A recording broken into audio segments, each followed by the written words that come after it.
आज मैं आपको IUPAC के बारे में कुछ बातें बताता हूं।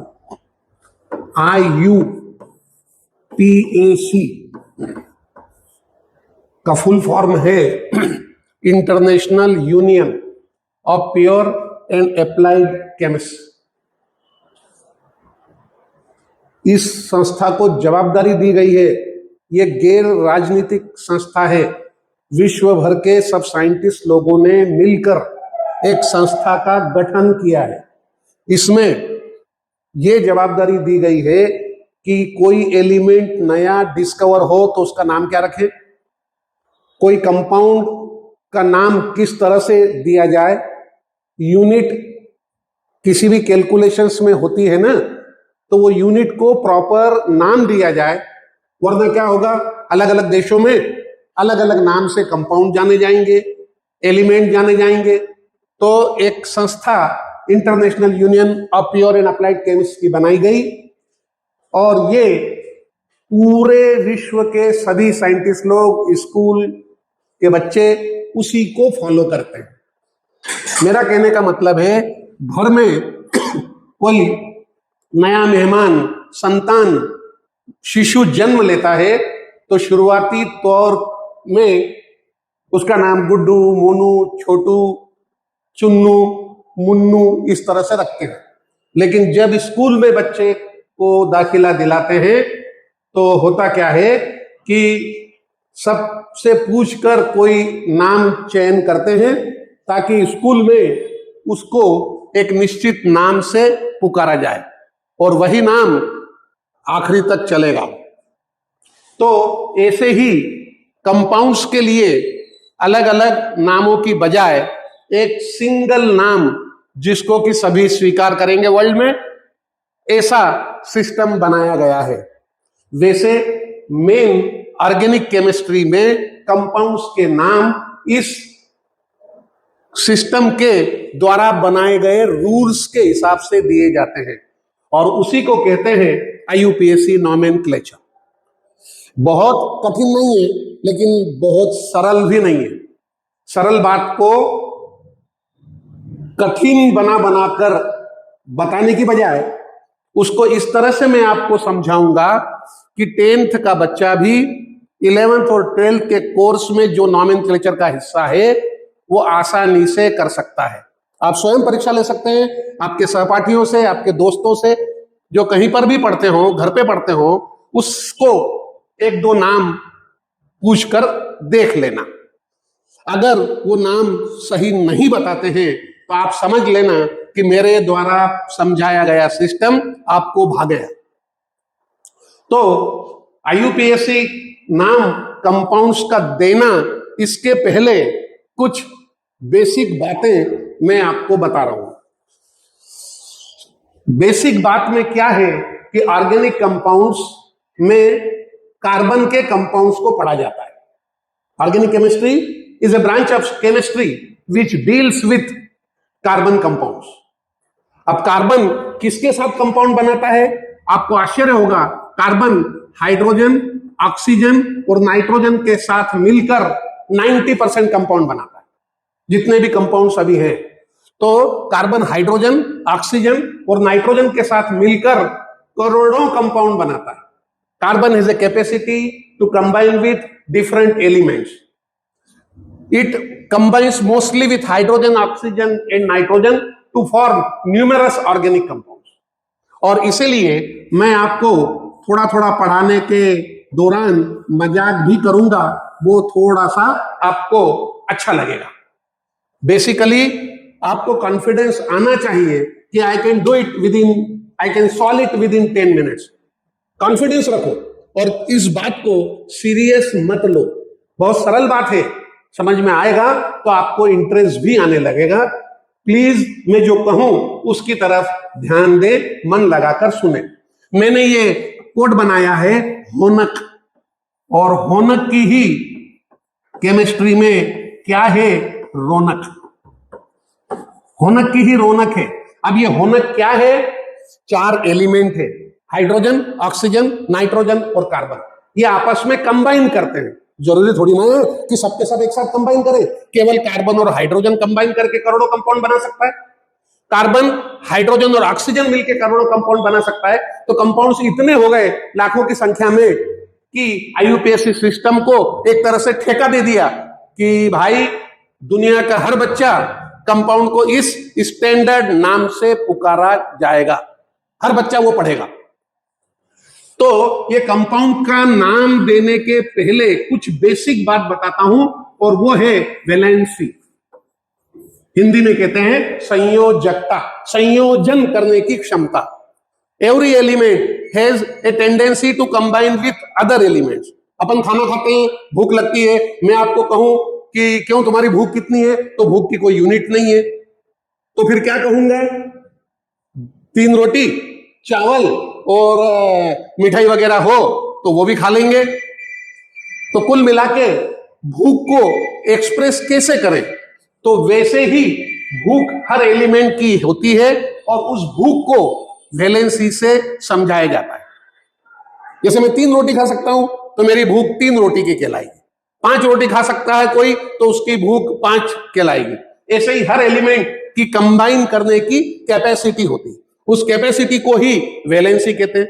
जैसे मैंने कहा कि मैं 3 रोटी खाता हूं तो मेरी भूख इस हिसाब से 3 हुई, वैसे ही कंबाइन करने की कैपेसिटी किसके साथ, तो उसके लिए साइंटिस्ट लोगों ने एक बात मानी कि सबको हाइड्रोजन से कुश्ती लड़वा दो। कार्बन हाइड्रोजन के साथ रिएक्शन करता है और कंपाउंड बनाता है CH4, तो कार्बन की हाइड्रोजन के प्रति भूख 4 हुई। तो अपन क्या बोलेंगे अंग्रेजी में, 1 atom of carbon can combine with 4 atoms of hydrogen, therefore valency of carbon is 4। 1 atom of oxygen can combine with 2 atoms of hydrogen, therefore valency of oxygen is 2। Consider the example of ammonia, NH3. Here you see that 1 atom of nitrogen is combining with 3 atoms of hydrogen. तो valency of nitrogen is 3। तो यहां पर मैं ऐसा लिख दूं 1 2 3 4, होनक 1 2 3 4 means valency of hydrogen is 1, oxygen is 2, that of nitrogen is 3 and carbon is 4 valency. एक valency हो मोनोवैलेंट, एक भूख है। 2 वैलेंसी हो बाइवेलेंट, डाइवेलेंट। 3 वैलेंसी हो ट्राइवेलेंट, 4 वैलेंसी हो टेट्रावेलेंट। इसका मतलब इन चारों में भुक्कड़ कौन है, कार्बन, क्योंकि it can combine with 4 atoms of hydrogen. तो अपन कहेंगे कि वैलेंसी को समझाने के लिए हाइड्रोजन से कितने एटम वो एटम कंबाइन कर सकता है उसको अपन वैलेंसी कहेंगे। इतना क्लियर है? बढ़ो आगे, छोटे छोटे लेक्चर्स आप सुनना और फिर मजा लेना, सीरियस नहीं होना, मस्ती से पढ़ो और कॉन्फिडेंस रखो कि मैं इसको 10 मिनट में सॉल्व कर सकता हूं। बात समझ में आ गई? तो बच्चों, अपन ने पिछले लेक्चर में कुछ बातें सीखी। आईयूपीएसी क्या होता है? तो आईयूपीएसी एक संस्था है, ऑर्गेनाइजेशन है, जिसको यह जवाबदारी दी गई है कि कंपाउंड का नाम दें, स्टैंडर्ड्स बनाएं, ताकि दुनिया का हर बच्चा, हर साइंटिस्ट उसको फॉलो करे और एक निश्चित नाम से पुकारे।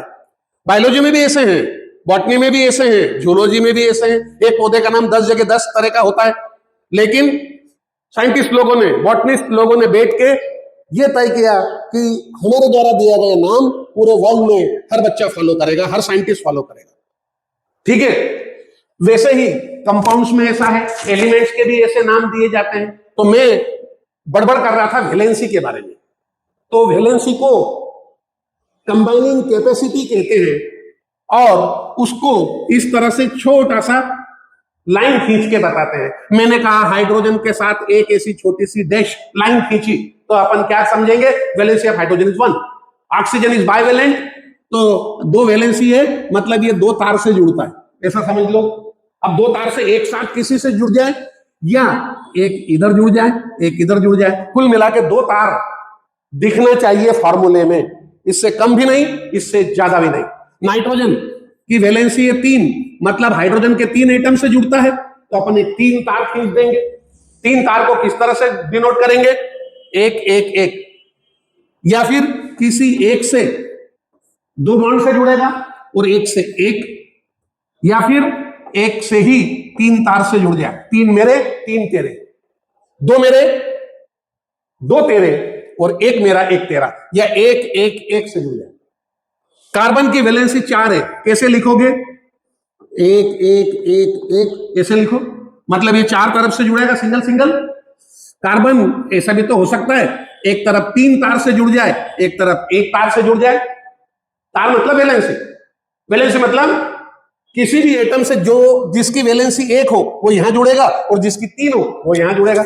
या फिर ऐसा कर सकते हैं, 2 इधर 2 इधर, मतलब 2 एटम जो बाइवेलेंट हो, 2 तार से जुड़ते हो, जैसे ये 2 तार से जुड़ता है तो अपन ऐसा कर सकते हैं, ये 2 तार से जुड़ता है तो एक ओ यहां लिख दो, एक ओ यहां लिख दो, ये कार्बन डाइऑक्साइड हो गया। इसको कहते हैं structural formula, a formula which tells us how the atoms are combined following valency rules. और 4 बोले तो 4 तार, एक एक वैलेंसी वाले 4 जुड़ेंगे, एक वैलेंसी वाला 1 और एक 3 वैलेंसी वाला, 2 वैलेंसी वाले 2। समझे? या ऐसा भी हो सकता है कि कोई 4 ऐसे लिख दे, लेकिन ये पॉसिबल नहीं है। सिंगल बॉन्ड होता है, डबल भी हो सकता है, ट्रिपल भी हो सकता है, कार्बन कार्बन के बीच में 4 बॉन्ड नहीं बनेंगे। इतना क्लियर हो गया आपको? और इसीलिए मैं ये कहता हूं 1 2 3 4 होनक, होनक की पढ़ना है रौनक। यही तो है मजे कार्बन के। अब मैंने आपको बोला कि एक फार्मूला है H2O, इसको वैलेंसी के हिसाब से लिखो, तो एक बच्चा ऐसा बोलेगा HHO, ये दूसरे बच्चे ने ऐसा लिखा HOH, समझे कि नहीं? तो तीसरे बच्चे ने ऐसा लिखा OHH, ये सब H2O। लेकिन अपन कहेंगे कि ये गलत है भाई, ऐसा स्ट्रक्चर नहीं हो सकता। देखो हाइड्रोजन एक वैलेंसी है, इसका मतलब एक तार से जुड़ता है, तो हाइड्रोजन को सर्कल बनाओ और इसकी खोपड़ी में कितने तार जुड़े हैं ये देखो, 2।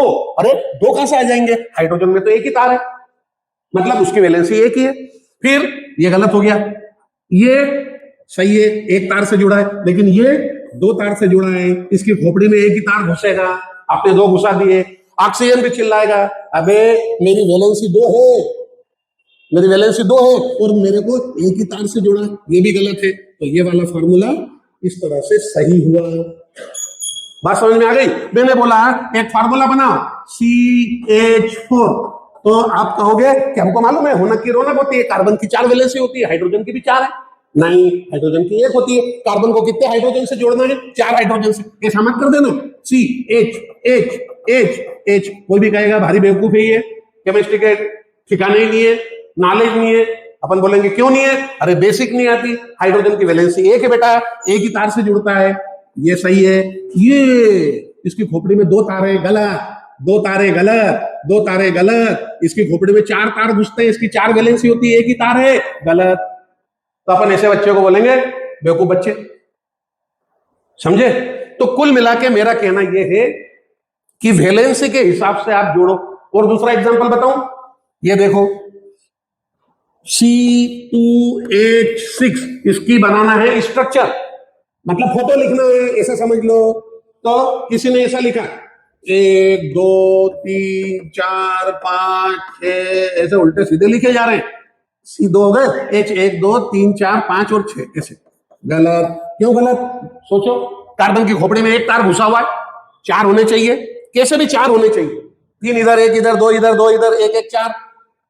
ये कार्बन में 2 ही है, ये हाइड्रोजन गलत, 2 तार से जुड़ा है, ये हाइड्रोजन में इससे सर्कल बना तो मतलब इसकी खोपड़ी में 2 तार है, गलत। इसकी खोपड़ी में 2 तार घुसे हुए हैं, गलत। इसकी खोपड़ी में 1 तार है, ये सही है। इसकी खोपड़ी में 2 तार है, ये गलत। तो आप कोशिश करो, कॉपी में कॉपी खोलो और C2H6 की फोटो बनाकर बताओ, ठीक है?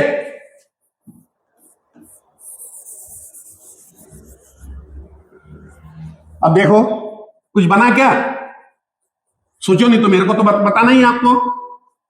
केवल 1 माह में 11th का और 2 माह में 12th का और 10 दिन में 10th का कार्बन एंड इट्स कंपाउंड खत्म हो जाता है। हिम्मत रखो, सब कुछ सही होगा, ठीक है? इधर देखिए, अब मैंने एक फार्मूला लिखा C2H2, बताइए इसको कैसे स्ट्रक्चर लिखे इसका, draw the structure of C2H2, मतलब देशी भाषा में बोलते हैं इसकी फोटो बना दो। तो फोटो ऐसी थोड़ी बनती है, CCHH, क्या गलती है, कार्बन की 4 वैलेंसी है, इसकी खोपड़ी में एक ही तार है, इसकी खोपड़ी में 2 तार है, गलत, इसकी खोपड़ी में 2 तार है, एक तार होना चाहिए, इसकी खोपड़ी में एक तार है, ये वाला हिस्सा सही है, ठीक है। तो C से C जोड़ो, कितने तार से जुड़ता है कार्बन, 4 तार से, 3 इधर जोड़ दो, एक एक इधर जोड़ दो, hydrogen, okay, it's valency is 1, this hydrogen is attached to the carbon atom by 1 bond, valency एक ही, मतलब एक बॉन्ड से जुड़ता है, बंधन है, ये बॉन्ड है। कार्बन की वैलेंसी 4 दिख रही है, इसकी खोपड़ी, मतलब सर्कल करो इसको, and circle it and count the number of bonds, 1 2 3 4, okay, ये 1 2 3 4, ओके। तो इस तरह से अपन कार्बन और हाइड्रोजन की कंपाउंड्स की फोटो बना सकते हैं, ठीक है। अब मैंने एक फार्मूला दिया C2H4 और बोला कि इसकी फोटो बनाओ। क्वेश्चन क्या है, molecular formula of A hydrocarbon, इसको हाइड्रोकार्बन कहेंगे because it is made up of carbon and hydrogen only. Hydrocarbon वो होते हैं जिनमें केवल 2 तरह के एलिमेंट्स के दर्शन होते हैं, कार्बन और हाइड्रोजन, हाइड्रोकार्बन। लेकिन इस हाइड्रोकार्बन में जो लिखा है मैंने, ये क्या लिखा है, फार्मूला।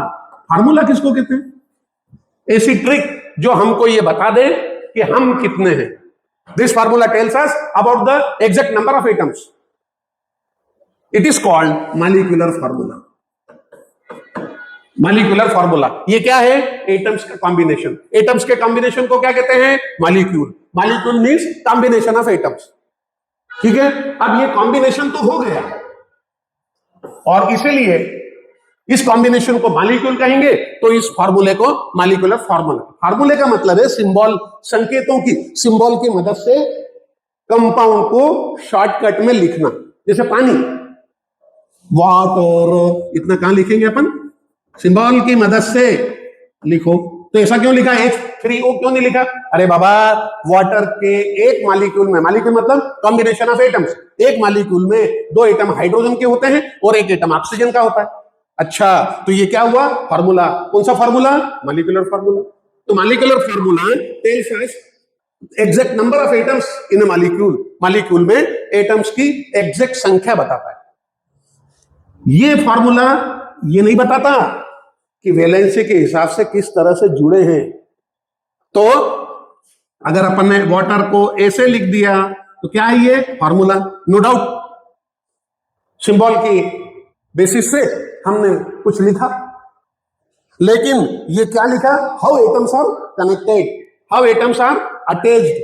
तो इसीलिए इसको हम स्ट्रक्चर हो गया ना, ये फोटो हो गई, स्ट्रक्चरल फार्मूला। स्ट्रक्चरल फार्मूला मतलब it tells us how atoms are combined in a molecule. तो सबसे बढ़िया फार्मूला तो मेरे ख्याल से स्ट्रक्चरल फार्मूला, पार पार तोड़ तोड़ के लिखते हैं कि कैसे वैलेंसी के हिसाब से फार्मूला लिखा हुआ है। तो फार्मूला मतलब सिंबल की मदद से किसी भी कंपाउंड को लिखना। लेकिन ये मॉलिक्यूलर फार्मूला मतलब ऐसा फार्मूला जो हमको ये कह दे कि हम कितने, हम कैसे जुड़े हैं, यह फार्मूला चुप्पी साध लेता है। लेकिन स्ट्रक्चर फार्मूला बहुत अच्छा होता है। ये क्या कहता है कि हमारे अंदर अलग अलग तरह के एटम किस तरह से कंबाइंड है, how atoms are connected, how atoms are combined in one molecule of a compound, that is called structural formula. But molecular formula tells us the exact number of atoms in a molecule. ये अणु में, molecule में परमाणुओं की निश्चित संख्या बताता है। ये नहीं कहता हम कैसे जुड़े हैं, केवल कहता है कि हम कितने हैं। लेकिन हम कैसे जुड़े हैं अलग अलग, तो इसलिए इसको हम कहते हैं स्ट्रक्चरल फार्मूला। और इसी को मजाक में मैं फोटो कहता हूं, फोटो कहता हूं, समझ में आए? तो फोटो बनाने के लिए अपने को क्या करना पड़ेगा, 12वीं तक का कोर्स खत्म हो जाता है, होने 1 2 3 4 कैसे जुड़े। हाइड्रोजन एक बॉन्ड से, ऑक्सीजन की वैलेंसी 2 है तो 2 बॉन्ड से, 2 तार से जुड़ेगा। नाइट्रोजन 3 लोगों के साथ साझा करेगा, it can share with maximum 3 atoms of hydrogen. Nitrogen in case of carbon it can combine with 4 atoms of hydrogen। मेरा कहने का मतलब है बच्चों ये फॉर्मूला अपने को मॉलिक्यूलर फॉर्मूला इसको कहेंगे या नहीं? हाँ, क्योंकि ये तो कह रहा है ना हम कितने, हम दो हैं, हम भी दो हैं। अरे तो तुम कैसे जुड़े हो? तो हमने कहा ऐसे जुड़े, C2H2। गलत, वैलेंसी नॉर्म्स नहीं है। अगर मैं C2H4 कर दूं तो C2H4 कर दूं तो इसका क्या बनाना है आपको? फोटो। तो कैसे बनाएंगे आप फोटो? बताइए, फोटो कैसे बनाएंगे? फोटो किसका बनाना है आपको? C2H4 का। कॉपी खोलिए, बस केवल उतना ही नोट करना है जितना मैं नोट करने को कहूं। 90% बच्चों को खोपड़ी में बात समझ में इसलिए नहीं आती कि टीचर लिखते रहता है और बच्चे उतारते रहते हैं। अरे टीचर को भी ये कहना चाहिए कि बच्चों को कहो कि मत अभी कॉपी करो, उतारो मत, don't write, first listen, and if teacher says कि राइट डाउन इट, तो फिर राइट डाउन करो। तो इसकी मैंने कहा आपको फोटो बनाना है, तो क्या फोटो ऐसी बनेगी? क्या फोटो ऐसी बनेगी क्या? C2H4। कोई भी कहेगा बहुत ही पागल बच्चा है, सूझी नहीं पड़ती इसको। कार्बन 4 तार से जुड़ता है, देख नहीं रहा? खोपड़ी में एक तार घुसाया हुआ है, इसमें 2 तार घुसा दिए, इसमें 2 तार घुसा दिए, पागल, इसमें 2 तार घुसा दिए। ऐसा कैसे पढ़ेगा? ऐसे कैसे कॉम्पिटिटिव एग्जाम क्रैक करेगा? बेसिक बेसिक बातों से अपने को आगे बढ़ना है। लेकिन ये सब बातें बहुत ज्यादा टाइम कंज्यूमिंग नहीं है, लेकिन एक बार समझ में आ गई ना बच्चों, तो वो आखिरी तक दिमाग में रहेगी। अब मैंने कहा कि draw the structure of C2H4, ethene कहते हैं इसको। अरे क्या कहते हैं वो बाद में पढ़ेंगे, पहले मैं होनक की रौनक तो समझा दूं, फॉर्मूला तो लिख दूं, फिर उसके हिसाब से IUPAC में जाएंगे कि क्यों साहब इसको क्या कहेंगे लोग।